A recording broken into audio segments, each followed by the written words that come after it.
One of these boys is the youngest American to ever climb the Matterhorn. What is your name, please? My name is Charles J. Wheeler. What is your name, please? My name is Charles J. Wheeler. What is your name, please? My name is Charles J. Wheeler. Two of these people are imposters. Only one is the real Charles J. Wheeler and is the only one sworn to tell the truth. And now, sitting in for vacationing Bud Collyer, here is our host, Sonny Fox.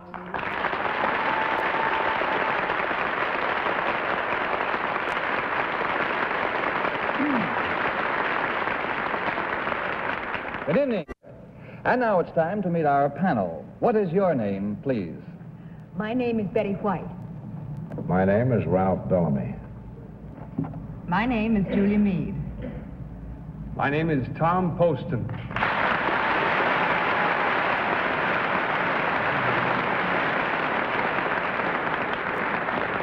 And in case some of you missed it, I am not the real Bud Collyer. Actually, he's off on vacation, and we hope he is having a wonderful time. All right, well, now, panel, these three boys all claim to be Charles J. Wheeler. Only one is the real Charles J. Wheeler. The other two have assumed that identity. And, panel, if you please, follow along with your copies of this affidavit as I read it to you. I, Charles J. Wheeler, am 15 years old. When I was 11, I was a judo instructor, and I also hold the rank of blue belt champion. I also joined the Boy Scouts when I was 11, and 1 year later, I became one of the youngest Eagle Scouts in America. I was presented to President Eisenhower at the White House. I have many hobbies, but my favorite is mountain climbing. I started climbing at 12, and at 14, I became the youngest American ever to climb Switzerland's famous Matterhorn. I am probably the only American boy to have attended classes in a public school in Moscow. I am presently writing a book about my experiences in Russia.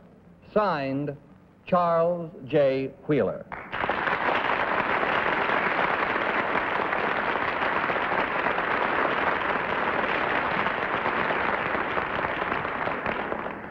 All right, panel, these three boys all claim to be Charles J. Wheeler, judo instructor, Eagle Scout, mountain climber, and author, and only the real Charles J. Wheeler is required to answer your questions truthfully.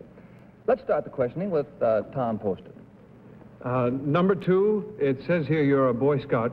Are Boy Scouts allowed to lie? No, sir. Well, tell me, are you really Charles J. Wheeler? Yes, sir. He says yes. Okay, I'll vote for you. Come on, Poston. Number one, can you tell me what the term rappelling means? Number two, can you tell me what rappelling means? Well, it's a term described when you go down a mountain. I see. Going down a mountain, the easy part, Julie. Number three, can you speak Russian? No, I can't. Number three, do you have any palms? Yes, I do. Don't we all? Number two, how many merit badges are required to become an Eagle Scout? 21, sir. All right, let's move along to you, Betty White. Thank you, Sonny. Number one, what does an Eagle Scout badge look like? Well, it's a ribbon affair, red, white, and blue ribbon, and then on that hanging is an eagle. Good enough. Number two, which face of the Matterhorn did you climb? The Switzerland side. Number three, what is a piton? A piton is a spike used in climbing a mountain. Number three, how many of you climbed the Matterhorn? Just two of us. What did you do when you got to the top? Well, the guide and I posed for a picture. Just two of you? Wait. Just two of you and you posed for a picture? Oh, well, Dad was flying in an airplane and took a picture. Oh, fine, the hard way. Okay, excuse me, I Betty, but we'll... Question, Sonny. Well, maybe Ralph will anticipate some of them. Ralph? Number one, it says you instructed in judo. Where did you instruct in judo? On the Sunset, on Sunset, sir. On Sunset? Yes. Number two, where did you instruct in judo? In Los Angeles, sir. Los Angeles. Number two, what's the highest mark of achievement in judo? You got the blue belt. What's the highest mark of achievement? Well, there are 2 degrees. In my degree, the highest is a purple belt. And in the higher degree, it is a 10-degree black belt. Number 3, what was the occasion of your being presented to the president? Well, I just received the Eagle Scout badge as being the youngest in the United States. And in what room were you received by the president? We were received in his office. We shall press on to Julia Meade. Number 2, when you met the president, what did he say to you? He asked how I was, and he congratulated me. Number 1, when you met the president, what did he say to you? Well, he congratulated me, and he just talked about things, his experiences in scouting and stuff like that. Number 3, what is the Boy Scout pledge? The Boy Scout pledge is to be, there's several. The pledge, there's no such thing as a pledge, exactly. There's the code and the motto and such, but there's no such thing as a pledge. I meant motto, I'm sorry. You see, I was a bad Girl Scout. Oh. All right. Now it is time to vote, panel, and without consultation, if you will, mark your ballots and select number 1, number 2, or number 3. The team of challengers will, of course, get $250 for every incorrect vote. Everybody got theirs marked? Then, Betty White, for whom did you vote? Ralph, I'm going to do it tonight. I had a hunch when they first stood up there, and usually that's when you change your mind. I changed my mind, but I'm going to go back to my original hunch. I'm going to take number 3, but I think it's number 2. Ralph? I am doing just the opposite. My first hunch was number 1 by the way he stood up there, but I touted myself off of it. Number 2 looks a little too old. Number 3 seemed to have as many answers as number 2. Julia? I'm going to pick number 2, just because I believed his answers. However, my first hunch was number 1. Hope someone's keeping track of these first hunches. Finally, you, Tom, what is your vote? I voted for number 2 as well, Sonny, because he looks like a sneaky underhand. Well, all the votes are in, and the minds are made up. And if you've been playing along at home, you can check the results with what you think. Now let's find out which one of these 3 boys is Charles J. Wheeler. Will the real Charles J. Wheeler please stand?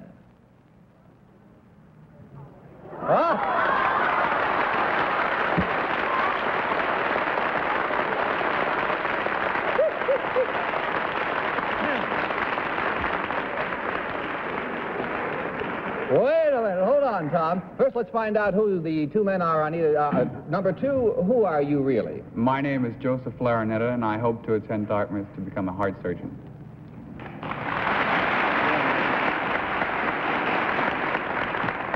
That'll be a sneaky-looking heart surgeon, huh? He's older than 15. He is. Are you older than 15? Yeah. Number 3, who are you? My name is Howard Ellis Cox, and I'm a student at Collegiate School in New York.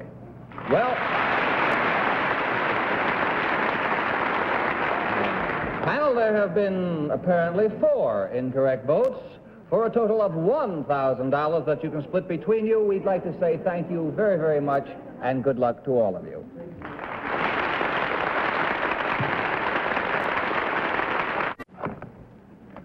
Well, panel, gird your loins, and perhaps you can do better this time. Now let's have our next team of challengers.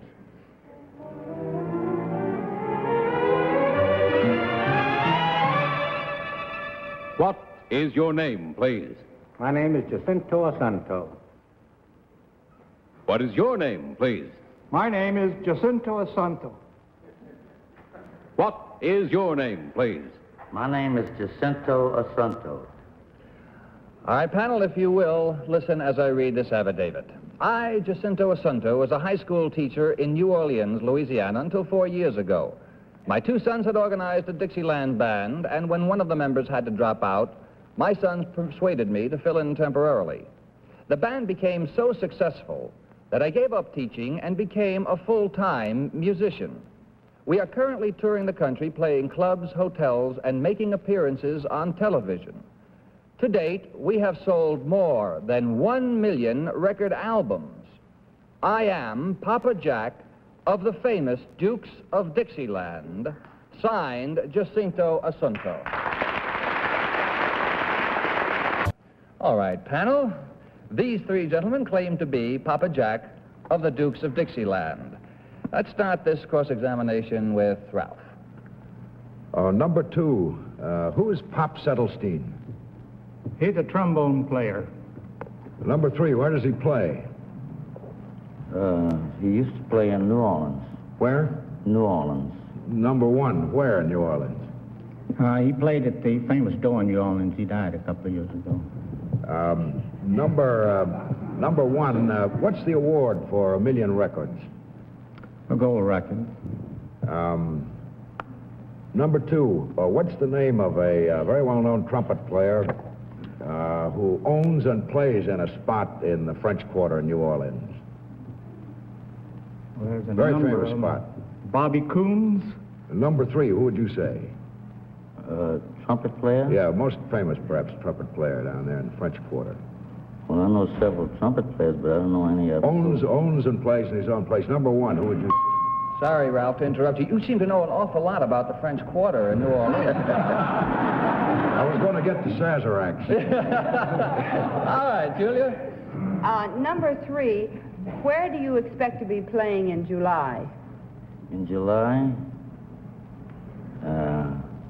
I believe we'll be in Las Vegas in July. Number 2, who is Mercedes? Or Mercedes, I guess. Mercedes, I believe he played banjo. Number 1, what street is the Roosevelt Hotel on in New Orleans? Well, just off Canal on Baronne. Number 3, what's unusual about that famous old cemetery in New Orleans? Which one? Come on, what's the sea level in New Orleans? I believe it's 7 below. Now, that's the temperature outside. All right, Tom, to you, sir. Got any bright ideas? Number 1, what instrument carries the lead in a Dixieland band combination? Well, there can be 3 or 4 in the lead section. Thanks a lot. Number 2, what is an embouchure? An armature? An automobile? No, I don't think he heard that. No, I didn't get the question. Embouchure. I didn't get the question. Number 3, what is an embouchure? An embouchure is the muscles around your lip. Thank you. Number 1, who wrote Really the Blues? W.C. Handy. It's a book, number 1. Do you want to change your answer? Before you get in real trouble here. No, I think Frazier wrote the book. Number 3, who wrote Really the Blues? I don't know. We may never find out. Betty White, your turn. Thanks for nothing. Number 1, who was Homer Roadheaver? Don't know him. Who was Homer Roadheaver, number 2? Number Never 3? heard of him. Before their time. Number 3. All right, Delmore, I'll get in with you. Number 3, who is the publicity director at the Round Table? I don't know. Number 1, who is the publicity director? Nope. Number Never 3 met was him. Martin Denny. Would you repeat Who? that? Martin Denny. No, this is to number 3, sir. Martin Denny? Martin Denny. I think he has a combo right now. That was a great round. All right, it's time now to, I'll ring it a lot of times so you know it's time to vote. Without consultation, if you'll mark your ballots, please. All right, and if you're playing along at home, just kind of calculate who you would choose. And now it's your turn, Betty White, to tell us for whom you have voted. I'm only going to be wrong once this time. I'm not going to tell you who my hunch was. I'm not going to tell you anything. I'm just going for number 3 because he knew what an armature, he knew what that was that Tom asked. Ralph? Number 3, he was my hunch, and he seemed to have all the information readily at hand. Julia? Yes, I'm going to vote for number 3, too, because I read where the Dukes of Dixieland are going to play this summer, and also he has a real New Orleans accent. Tom? As if I knew. I'll vote for number 3, too, Sonny. Who do you vote for? Well, either this is going to be a grand round or it's going to be a real bad one. I'll tell you what, it's time now. All the votes are in. The minds are made up. It's time now to find out which is the real Papa Jack. And gentlemen, would you all stand and pick up your trombones? All right, everybody ready? Here we go. And the 1, and the 2, and the 3, and the...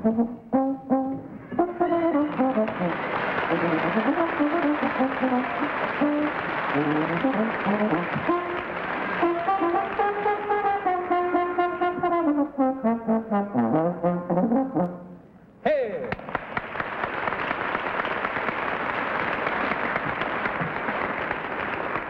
Well, let's find out who your two sidemen were, Papa Jack. Number one, who are you really? My name is Jesse Beasley. I'm a writer and editor with Vision Incorporated, a publishing and management services firm. And I presume you're better at that than at the trombone, too. Number two, who are you really? My name is Rudolph Hatterer. I sell and install burglar and fire alarms in homes and business places.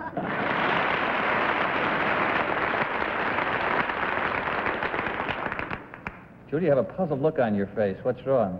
No, nothing. No, All right. I just don't want to leave any puzzled looks on. Well, gentlemen, there have been no incorrect votes, but we want to thank you very, very much for being here, and on your way out, there's a carton of Marlboro cigarettes for each of you. Thank you, and good luck to you all. Panel, if you have been striking out or hitting home runs, this is the rubber match coming up. Let's have our third team of challenges.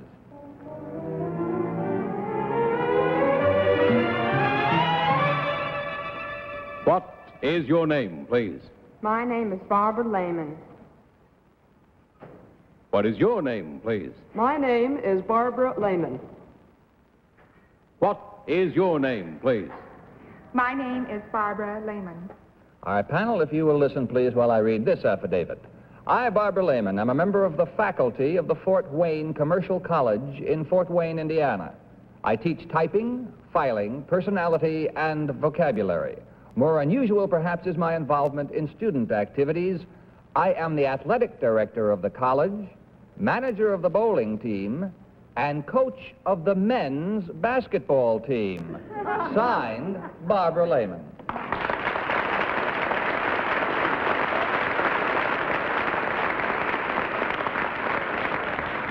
All right, panel, each of these three ladies claims to be Barbara Layman, coach of a men's basketball team. And this time, I think we will start with Julia.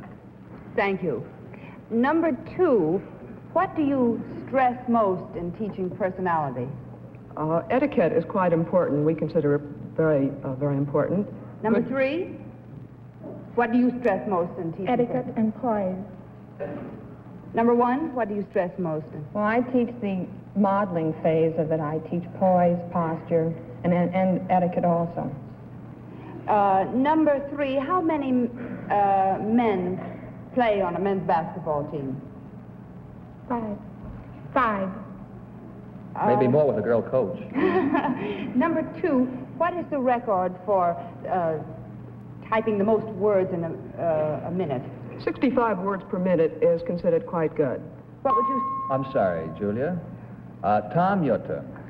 Number three, I'll continue with Julia's question. What is the record for typing words per minute? The average is around 60 to 65. I see, thank The you. record, I do not know. Can you tell me, number one, what does cross-filing mean? Don't get sore, baby. Number two, what does cross-filing mean? It's a check against your own filing system. Actually, it's to prevent any errors. So number three, can you tell me what the term a collapsing zone means? No, sir. Number two? Excuse me. I've seen that in commercials, though, haven't I? Something about a collapsing zone somewhere? Something like that. Last week's commercial, I think. All right, Betty White, your turn. Number one, where does the 7 pin appear in a bowling pin setup? At the last row at the left-hand side. Number two, where does the M appear on a typewriter keyboard? On the bottom row, right under the index finger, it would be, you would use your index finger on your right hand, the bottom row. And number three, where does the 5 pin appear on a bowling pin setup? Pardon? Where does the 5 pin appear on a bowling pin setup? Number one, how many male students are there at Fort Wayne Commercial College? 18. Well, it's getting a corner on the market. How many are there on the basketball team? 15. That leaves 3 for the bowling team? Don't they like bowling?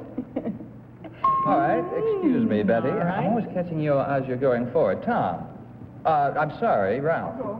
You can have it.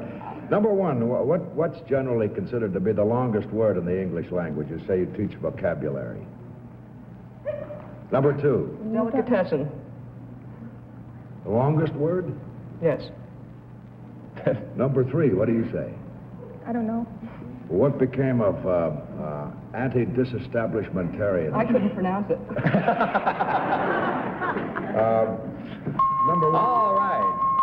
Time now to vote. And once again, without consultation, if you will, mark your ballots for number 1, number 2, or number 3. And I have my ideas, too, which I shall check out very soon. Betty White, if you are ready, for whom did you vote? What do I have to do to get your ideas, Sonny? I'm going to vote for number 2 because she knows where the M is on a typewriter keyboard. Ralph? What Number 2, she had all the answers, the bowling pin and the typewriter M, and it was all pretty quick, and I think the others were a little evasive, perhaps. Or... Julia Meade. Well, I got number 2, too. Maybe she was glib. And finally, Tom Poston. I have number 2. Well, here we go again. It's either going to be a big one, or it's going to be a complete bust. All right, the votes are in. You've all made up your minds. I'm sure you at home have made up yours. So it's time now to find out which one is really Barbara Layman, coach of a men's basketball team.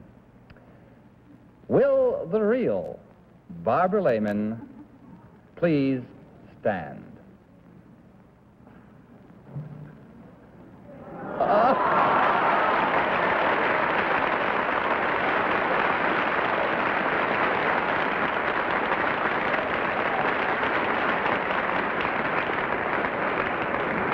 Say, looky here, Barbara. Do you mean to tell me that 65 words a minute is the record for typing speed? I didn't say that. I said it was the average. It's a breakdown of communications along here. She's not... Tom, she's not a Boy Scout. She doesn't... She doesn't have to tell the truth? No, she Did you didn't. ever climb the Matterhorn? Seriously. Pardon, sir? Betty, you have a question? Yes, is the job as assistant coach open? That's all I wanted to know. All right, well, let's get, before we get involved with any more questions here, let's find out who the others are. Number 1, who are you? Really? My name is Jocelyn Conway, and I'm a college student at Sarah Lawrence in Bronxville, New York.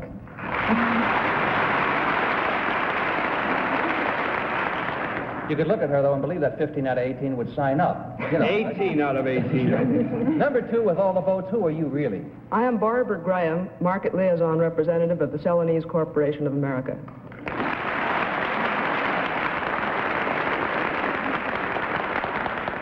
Well, panel, you had a very lucrative visit here because there were 4 incorrect answers, making a total of $1,000. You split up. Good luck to all of you, and on your way out, there's a carton of Marlboro cigarettes for each one. Thank you very much for being here tonight.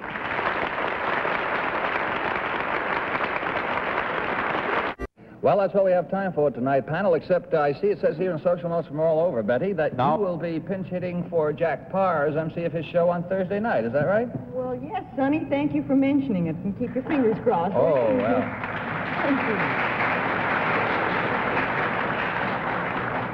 That's the one replacement job I missed these last couple of weeks, you know. I wish I could do it Hit 'em half as all. well as you do.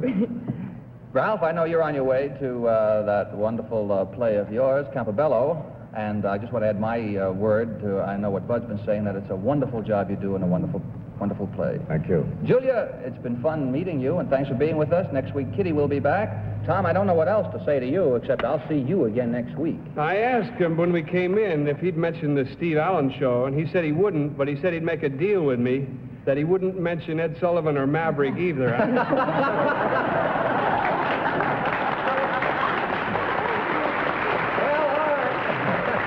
Good night, panel. Good night, Sonny. Hi, Sonny. And good night to you until we meet the next time. Remember, this is Sonny Fox saying, you tell the truth.